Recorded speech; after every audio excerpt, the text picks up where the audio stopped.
I wanted to ask you, first of all, Ali Wentworth's your best friend. She's yes. wonderful. And George Stephanopoulos. Yes. And this is the beginning, I believe, of his deal with ABC to produce these kind of specials for, this is ABC News doing this, which is a lot of gravitas there, right? Yeah. To have them behind it. How helpful was that? It gave me a level of comfort just to know that I was in the hands of highly intelligent, strong people. I mean, it was great. You know, it's ABC News. So we're following all of the editorial journalistic practices of ABC News. Yeah. Brooke couldn't see the documentary until it was done, you know, and it's, I think that that's part of why, you know, like she really took a leap of faith. I was stressed out we were both stressed out, but it was very intense. To be ready. I had to be ready. It's just important to preserve that space, you know, to be able to make, I couldn't have made a documentary like this if it's like, you know, Brooke was just like, this isn't my autobiography. She's written her autobiography. It's an incredible book, 2 incredible books. Yeah. This is a little bit different and has a different perspective. And I think that preserving the editorial independence is important for a film like this. So that was great. Otherwise, it's not authentic and honest. You know what I mean? I had to trust, but I also had to get out of the way because this is her vision. Do you know what I mean? And it was important that came through.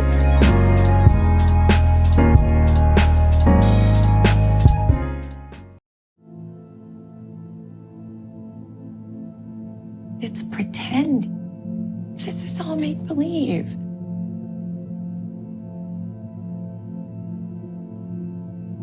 I've been on those sets. People are having fun, you're filming it, it's art. You don't really think about it until later. There is an aftermath that then cycles in your head of like, was that okay? I would argue she wasn't conscious of what was wrong, but had a feeling that something was not good, was off. They say that on the set you felt very uncomfortable during all this. Is that true? Well, I mean, I knew it was going to be done in good taste, so... I mean, you know, if you, like, think about the whole thing, it might be a little uncomfortable, but I knew that it was going to be in good taste and it wasn't any porno movie, and so I didn't feel so bad about it. Welcome to Behind the Lens. Today, if you haven't seen this, you got to go to Hulu right now and watch it. It's a fascinating documentary called Pretty Baby, Brooke Shields. And right here we have its director, is an Emmy winner, done many different kinds of documentaries. Lana Wilson, welcome. Thank you. And of course, the subject of the film and someone who needs no introduction, Brooke Shields. Hi. Welcome to Behind the Lens, guys. And I have to tell you, I was riveted by this, and it was much different than what I expected. I've seen a lot of show business documentaries. This one is not only relevant for today, for people not in the business, they're going to relate to this, but it's a view of Brooke Shields and your life and things, and also a cautionary tale, I think, for a lot of people to look at. It's very interesting, the approach. I have to ask you right off, Brooke, how many times have people come to you and asked you to do something like this? Many times, you know. I mean, and it's always flattering because usually these things happen posthumously, and that's nice that it's not that. So that, you know, but what I was coming up against was tonally, nobody seemed to get it. What they would pitch would missed the point. And so I just thought, well, maybe it's just not time, because it has to be someone who has a vision as to what parts of the narrative do we want to share and why, and what are we trying to say on a bigger scale. And after speaking with Lana and hearing her point of view of what she believed the story could represent on a bigger scale, and commence a conversation that we need to have in our society, I had a sigh of relief, and I thought, okay, she gets it. Yeah, you really do seem to get it too. But if you look at your filmography, Lana, it is not the kind of thing, oh, I've done this a million times. I mean, your last film's about mental illness, Mind Trip, and very many different kinds of topics. So what was it about Brooke's life that made you feel you could make the kind of movie you want to make? Well, I think it was really from meeting Brooke and her giving me this hard drive that had thousands of clips and photos on it that her mother had collected over decades. She handed me this hard drive. And I think I started to look at footage thinking, will I recognize myself in this? Like, what is the gateway in? Like, what is the perspective that I could bring to this project? And as I started looking at material, I'm kind of like an emotional barometer in a way. I think that's what a director of a documentary is often doing. When do you feel chills? When do you tear up? When do you laugh? When do you see yourself in someone else?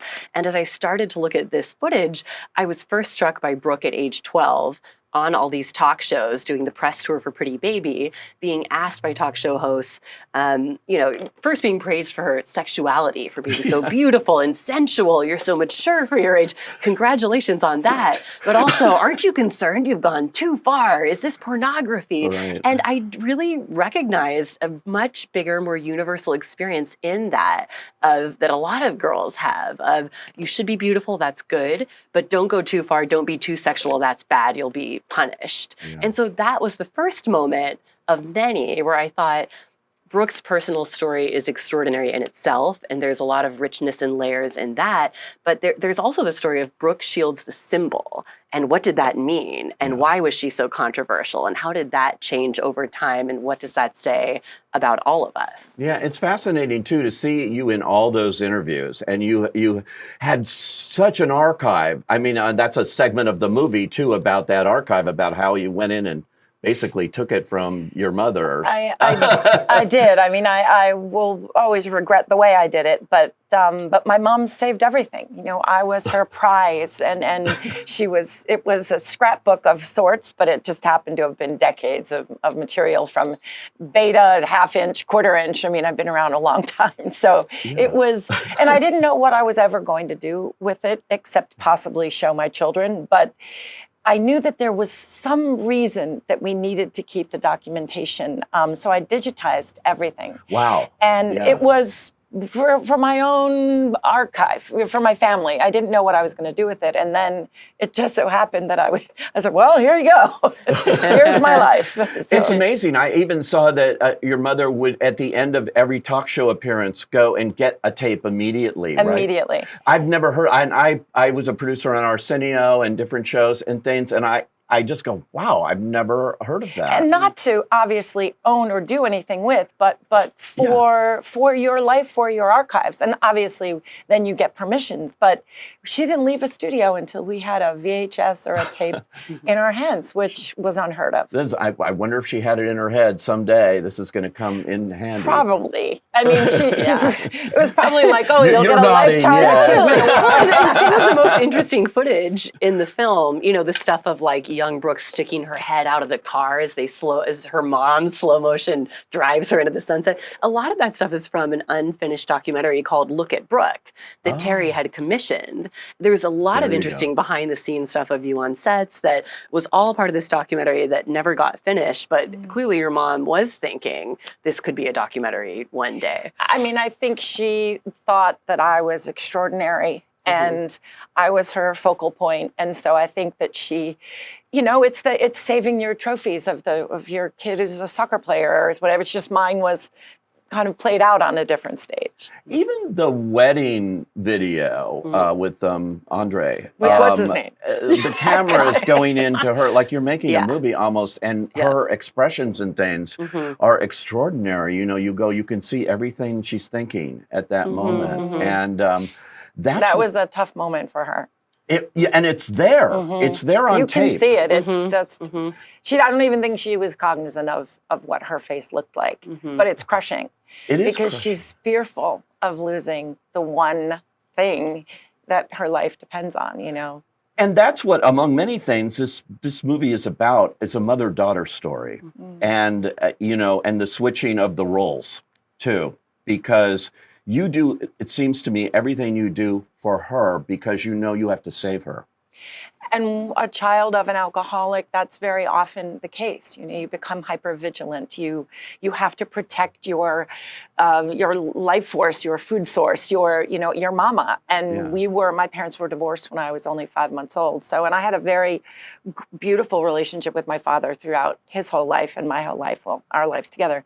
But with regards to her, I knew I had to keep her alive, and I had to take care of her. And so that sort of put me in a very different relationship to the mother-daughter. It was more of a reversal. It really, and the survivor, because we've heard so many stories and seen so many show business stories where somebody in your position will just succumb to the pressure of it and everything, and tragedy ensues. But you had a different life, and with all you went through, it could have gone a different way, but it didn't. It could have, and I marvel at that at times. I feel lucky. I feel blessed. I feel that there's something in my character that kept me afloat. I surrounded myself with really good people. Yeah.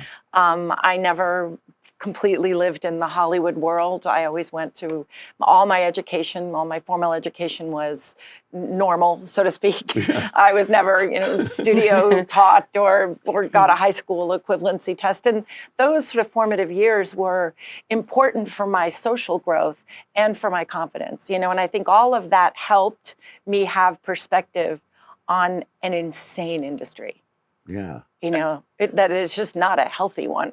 No. You look at, Lana, the clips you chose to feature here. And what struck me right away, watching Pretty Baby, which I've seen, but I'm watching those clips and I'm saying, she does not get credit for the actor she is. You were really good at that age. Oh my God. Thank you. And I don't think you ever got that credit because all of the other stuff got in the way. It's hard to sort of to lament that. I think I always felt that I was looked at one-dimensionally. It's why I went to university. It's why I struggled to really just nurture my brain and write books. And, it was important to me just for my own validation. And it's, it just is the way it is. It wasn't, I can't really blame anybody or anything. It was one aspect of this commodity, if you will, was what was front center. Right. And how were people going to know what to do otherwise? Yeah. It was and it worked, and it made them money, and do you know what I mean? So it didn't have to change per se. I needed to change myself so that validation wasn't primary to me. I know I'm talented. Now, but it took a while for me to have faith in my own ability and be okay with not getting the pat on the back that I wanted as a child. That's really interesting. Well, I think too, Lana, when you're going through the whole career here and then you get to the sitcoms and you get to Friends and then people look and go like, she's funny. Yeah. She's all these things. And you show that here in this documentary. Right. You show turning points, in other words. Yeah. I was looking for, you look at the external story, what's happening in her career and her life and what's going on. And then my goal is to look at, what is underneath that? And what is there a singular thread that pulls us through the entire thing? Like, how can all these disparate events and career stages, especially with Brooke, who's had such a wide range of work and what she's going through personally, and it's just like, how is this all connected? And the thing that jumped out very quickly to me was her gaining agency on multiple levels, because it's gaining agency over her own mind by going to Princeton, which was such a big deal and a rebellion for her in a lot of ways, gaining agency over her career, which was comedy. And even down to, in terms of editing and focusing this, it's like, well, what is a moment where it actually connects to her learning about her own mind and opinions at Princeton, but in comedy? And that example that's in the film of her having this idea to do this crazy maniacal laugh, and it's seeming too extreme and too big, and everyone be like, that's not going to work. But then it does work because she trusted her instinct, something that I don't think would have happened in the same way if you hadn't gone to Princeton, right? Absolutely. So then it's that connects. But then it also, interestingly, connects to this bigger thread of, what are the ramifications when Brooke gives a great performance and as a kind of sexual character, but in a funny, owning it way, there's a reaction that came at the time from Andre, But I think he kind of personifies a bigger societal reaction too. So that's what I was always doing, was looking for what is that thread and how does it develop? And it ends with her getting agency creatively as a performer, but also in her personal life, marrying someone who sees her as this multidimensional human being. That was fascinating, the Andre stuff, by the way, because there are things in this documentary. You think you know everything about your life because your life has been lived in front of cameras. But I mean, you're talking about him smashing every one of his trophies over And it's that sad. incident. It's sad, and it's my heart went out to him. You know, I mean, I spent the next few years trying to get them replicated, Did which you is really? not Wow. an easy thing to do. No. And but it was so symbolic to me of when I look back at it. But it's also a very sad moment for both of us. Yeah. You know, I don't feel able to celebrate one of my proudest moments. I'm cut down at the knees by it. He feels threatened by something, and then he in turn does something so toxic to himself. Yeah. You know, self-esteem and ownership and projection. There was so much in that incident that was just very touching, and it would only be in the hands of someone like Lana who can think those. I can feel all that, and I might be able to write about it, but to be able to see it and have that be the through line was just really important with regards to this whole film. Exactly. Of course, you had 2 books written by Brooke to go on source material as well. Did that help you a lot? Yeah, I mean, especially, I mean, her book about postpartum depression is just searing and stunning. And when you read it, you're just like, oh my God, I've never heard anyone speak so frankly about this before. And then her book about her mom is amazing because it's like a counter narrative, the reality as opposed to the press coverage of their story. And I really appreciated that because with this film, I really wanted to not vilify your mother, who was a complicated and flawed human being. You know, there was a lot of pain, but there was deep, deep love. And I think what I was trying to do that was different than that book with the documentary was bring in this bigger cultural layer and this understanding, along with Brooke's personal story, of Brooke as a symbol and what that reflected about how all of us saw women and girls at different points in time and how that was kind of like played out in how people looked at Brooke at different times. So that was the kind of different layer I wanted to add. And I also think that in what we do, what we're sort of confronted with, people want you to be one thing or the other. Right. And they're uncomfortable with nuance, or they're uncomfortable with contradictory elements of stories. And not one mother-child relationship is without those contradictory narratives. And that is important for us to be okay with. Saying, you know what, it's hard to love an alcoholic, but you love him so much. That's why it's so hard. Do you know what I mean? It's all of that. It's no, the press wanted her to be the horror. Yeah. And yes, there were horrific parts, but there were other parts too that I felt when I wrote the book. I didn't want the book to be a love story or a mommy dearest. You know, I really wanted it to be that. And there were so many stories like that come through the documentary. That's just one of them. You know, we touched upon another one. You know, there's so many things that people are coming away from the documentary saying, wow, I really identified with that because men, women of all ages. I can tell you what I really identified with at one point. I watched it. It brought me to tears, actually. It was the choice of a talk show host, a man, talking about your mother in very negative, misogynistic terms, but particularly about her looks and what the alcohol does. And she's sitting there, and you're sitting there listening to this.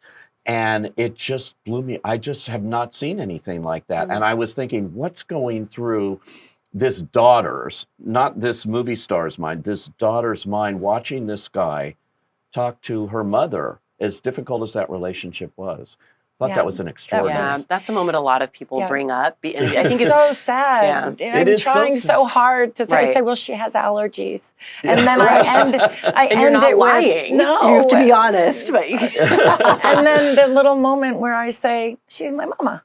And you're just like, oh God. Yeah. This little girl has, got to protect her mama. You know, it's true. And also extraordinary too, because you say in the show, I've never told anybody this about the sexual assault. And it's detailed. I mean, it's riveting to listen to it play out, but you've held that your whole life. And so we're talking about trust and trusting in your filmmakers as well. What made you feel like now was the time? I mean, I'm back and forth and had a lot of conversation. My biggest worry was that it would be taken out as the only thing that the only clickbait and the only thing that people would have focused on. And I Right. didn't want the integrity of the whole, the two-part film to be diminished in any way and reduced Yeah. to that. So that was my first fear. You know, a couple of things. I did trust that my truth would be represented, whatever that meant. And it took me years of work personally to even arrive at a place where I could talk about it. Yeah. And that was my process, you know, that Yeah. everybody deals with these types of incidences in the way that they can. And people don't want that. They want you to deal with it the way they want you to deal with it. Yeah. Why didn't you do this? Why didn't you say something then? Why did you do that? And it's all about everybody else. And I needed to take the time and get myself on track in a healthy way and have a life and really then come to terms with it. Yeah, as many women now have. And that's when I started this conversation. I was talking about how relevant it is for people not in the business or who may have gone through these things, may have been just as afraid to talk about it. When somebody like Brooke Shields comes up and says, it happened to me. And it also is important that it didn't just become jumping on a bandwagon of all other previous survivors that have so bravely come forward. We needed to find a way to make it its own independent story, so as not to highlight anything that didn't need to be highlighted. Exactly. Yeah. And by the way, all the interviewees chosen here are really insightful. I mean, Gavin DeBecker, who obviously worked with you forever, and Laura Linney. I had no idea you two grew up, and she was really interesting to talk about because you really felt she knew your relationship with your mother. She knew your mother and the whole thing, and on. All the people chosen, I thought were really right on. And there were many people that did not make the cut. Oh, God, I'm sorry. I've had to explain to a few of them. And few of Brooke's old friends. I'm like, I'm sorry. Oh, no, you're not. You didn't make the cut. You're on the editing floor. Yeah, ultimately, and I told you this, we had to, I wanted all these people to be real characters and you get to know them a little as human beings. So it's basically like people who were friends or colleagues of Brooke's, they also are commenting on the bigger culture. Yeah. And then people who are cultural commentators who don't know Brooke, they're also saying, yeah, I was 13 when the Calvin Klein jeans ad came out and this is what it was like. So they're functioning both as people and as thinkers. And the people in your life are also thinkers. So that was the goal with those. And finally, I just want to comment on basically the ending where you're at the family table here. And what a perfect way to end this, because it brings you full circle. That worked out. It brings you as a mother dealing with, and and these two girls are incredible. I mean, the one sitting next to you, what a firecracker. They've got their own heads on their shoulders. They don't want to watch their mother's movies. Oh, I do, but what? Everyone wants to watch your movie. But it's interesting because we were talking about this when you're seeing me in the public like that, I'm no longer just their mother, and they don't want that. They don't want to lose me to other people. So there's so much that goes on. That whole conversation was not unprompted. It was the last thing we did, and it was quite a surprise. Yeah, the idea was, we were just filming a day or two of contemporary Brooke, what she's up to, this and that. Oh, let's have you have dinner with your family. Great. And, they sat down, and of course, a part of me was dreaming that something like this would happen, but you can't control that. So all I said was, have you guys seen your mom's early films? And then it's one of those moments where they just, was lighting a spark of a fire. And I think that for me as a documentary filmmaker, I often feel like, am I intruding? Is my camera intrusive? Oh, this is so uncomfortable. And this is one of those rare, precious moments where you actually feel like the fact that you are there gave a platform for a conversation to happen that everyone had maybe secretly been wanting to happen, but there hadn't really been an opportunity in a way. Didn't even think to have the conversation. Didn't even think to have it. And just because of this one But like so question, many things in your life, oddly enough, on camera. Yeah. I mean, I will say, I think that's one of the only times they've done the dishes. But other than that, She's like, oh, look, I've got gloves on. I was like, oh, come You're all being very helpful at the dishes. That's true. Well, but- it's an amazing piece of work. Congratulations to you, Lana, for making this, to you, Brooke, for allowing her to make it, and for being so honest throughout it. I think it's going to help a lot of people as well. It's Pretty Baby, Brooke Shields on Hulu. Check it out, and thank you so much for joining us on Thank Behind you. the Lens. Thanks. Thank you very much.